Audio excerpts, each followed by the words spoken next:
Assalamualaikum warahmatullahi wabarakatuh. Bagaimana kabar kalian hari ini? Semoga sehat selalu dan tetap semangat ya. Tema 4, subtema 2, pekerjaan di sekitar.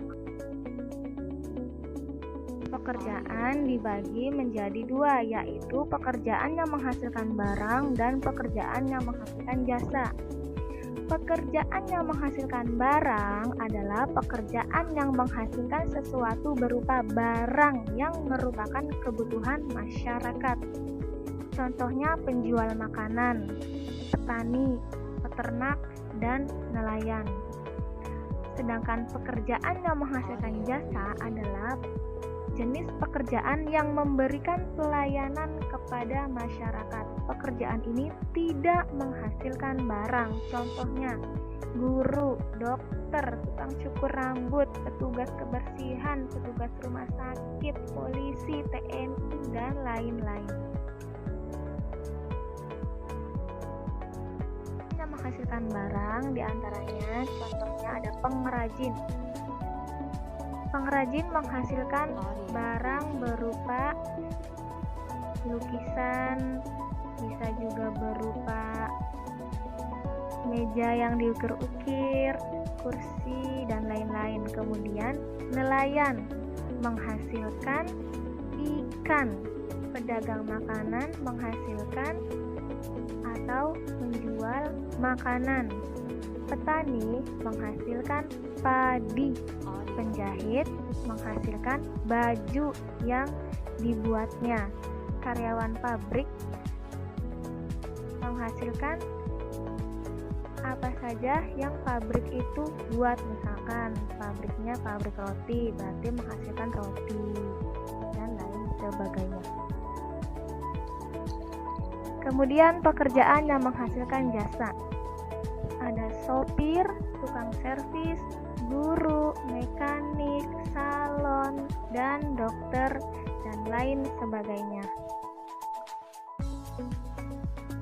Pekerjaan terlibat dalam suatu kegiatan ekonomi. Jenis pekerjaan ini dibagi menjadi 3 komponen, yaitu kegiatan produksi, distribusi, dan konsumsi. Berikut contohnya. Padi ditanam dan diolah petani hingga menjadi beras. Kegiatan menanam padi ini namanya produksi. Orang yang sedang menanam padi dinamakan produsen.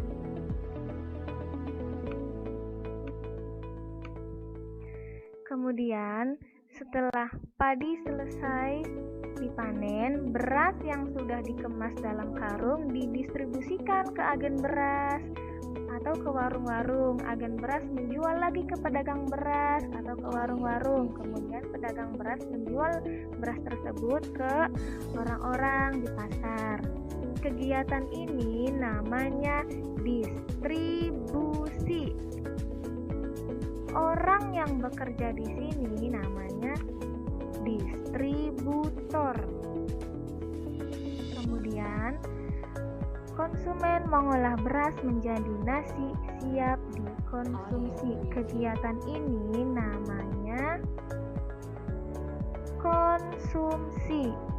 Orang yang membeli beras ini namanya konsumen. Diulangi ya.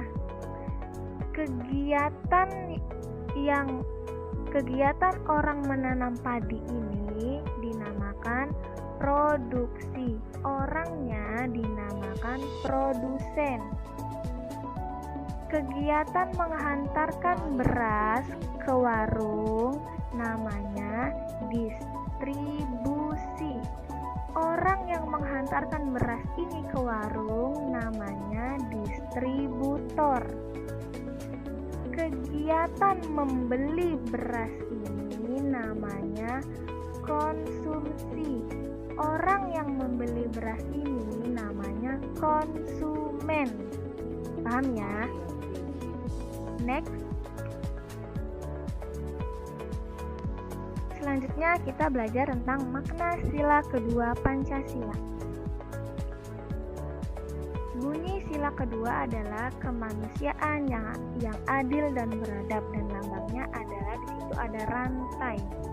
Makna sila kedua ini adalah: 1. Menempatkan manusia sesuai dengan hakikatnya sebagai makhluk Tuhan.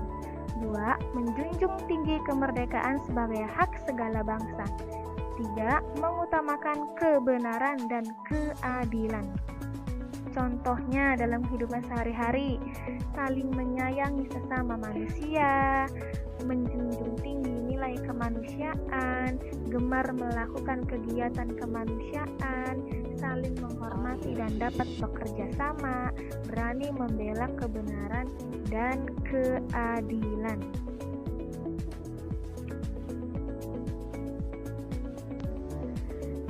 Di antara gambar berikut, manakah yang termasuk contoh sikap sila kedua Pancasila? Yo, tebak. Ibu bacain teksnya ya. Gambar pertama. Nak, bisa bantu nenek membawakan barang bawaan nenek? Maaf, Nek, tasku saja sudah berat. Gambar kedua. Saya izin sholat dulu ya teman-teman. Silahkan Dina. Kira-kira manakah yang termasuk contoh sikap sila kedua?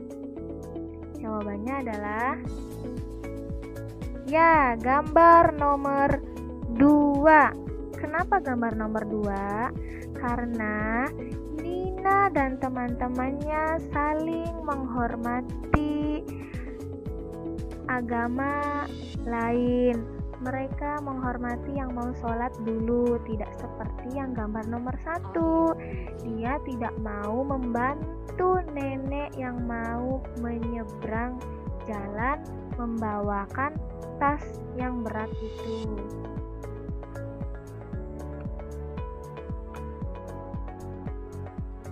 Next, peraturan kelas kita.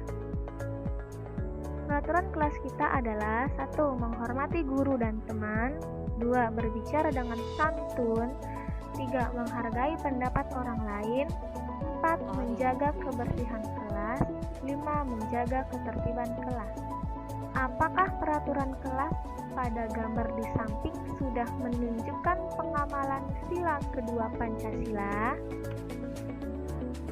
Ya, jawabannya adalah sudah. Kenapa sudah? Karena sebuah kesepakatan kelas itu akan membuat semua warga kelas merasa nyaman, dan semua siswa akan saling menghormati dan saling merasa dihargai.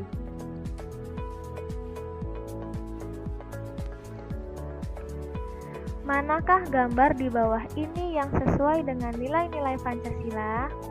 Apakah gambar A atau gambar B? Ayo Nek, saya bantu menyeberang. Wah, terima kasih ya Nak. Yang B. Ibu pasti lelah, sebaiknya aku membantu ibu melipat pakaian. Gambar A sudah mencerminkan nilai-nilai Pancasila. Sikap baiknya ada. Kenapa ada? Karena anak kecil ini mau membantu nenek-nenek ini menyeberang jalan. Sikap tidak baiknya tidak ada. Yang gambar B.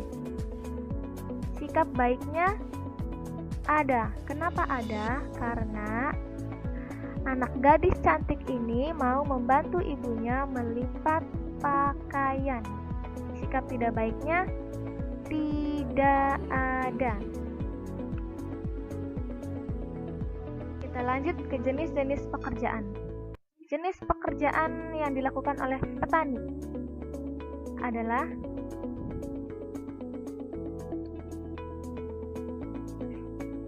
barang.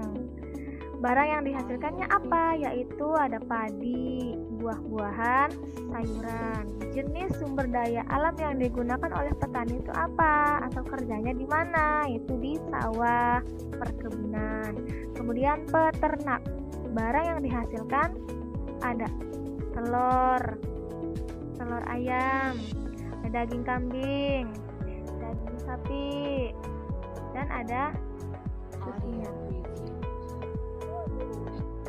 Jenis sumber daya alam yang digunakannya adalah hewan. Ketiga, tukang kayu. Barang yang dihasilkan adalah meja, lemari, kursi, dan lain-lain. Jenis sumber daya alam yang digunakannya pohon jati, pohon mahoni, pohon pinus, dan lain-lain. Keempat, perajin anyaman.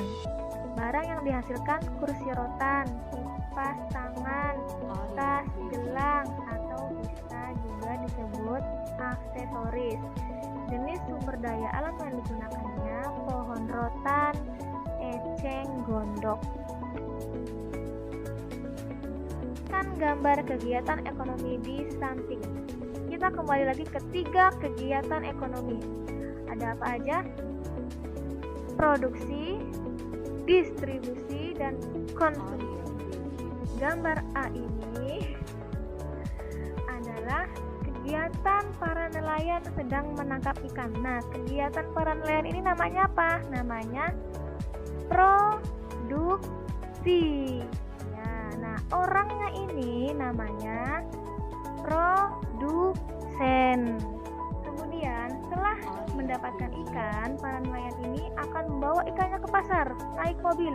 Nah, kegiatan menghantarkan ikan ke pasar ini kegiatannya namanya distribusi. Orang yang mengantarkan ikan ke pasar ini namanya distributor. Sudah sampai di pasar, akan dijual oleh ibu-ibu ini. Nah, ibu-ibu ini sedang menjual ikannya, kegiatannya namanya konsumsi. Orang yang menjualnya ini namanya, orang yang membelinya ini namanya konsumen. Konsumen ini kemudian pulang ke rumah dan menggoreng ikannya menjadi makanan yang kita makan. Nah, kita ini makan ikan dinamakan sebagai apa? Konsumen.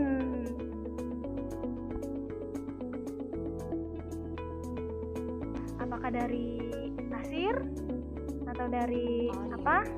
Dan ternyata buku atau kertas itu berasal dari kayu. Berikut adalah proses pembuatannya.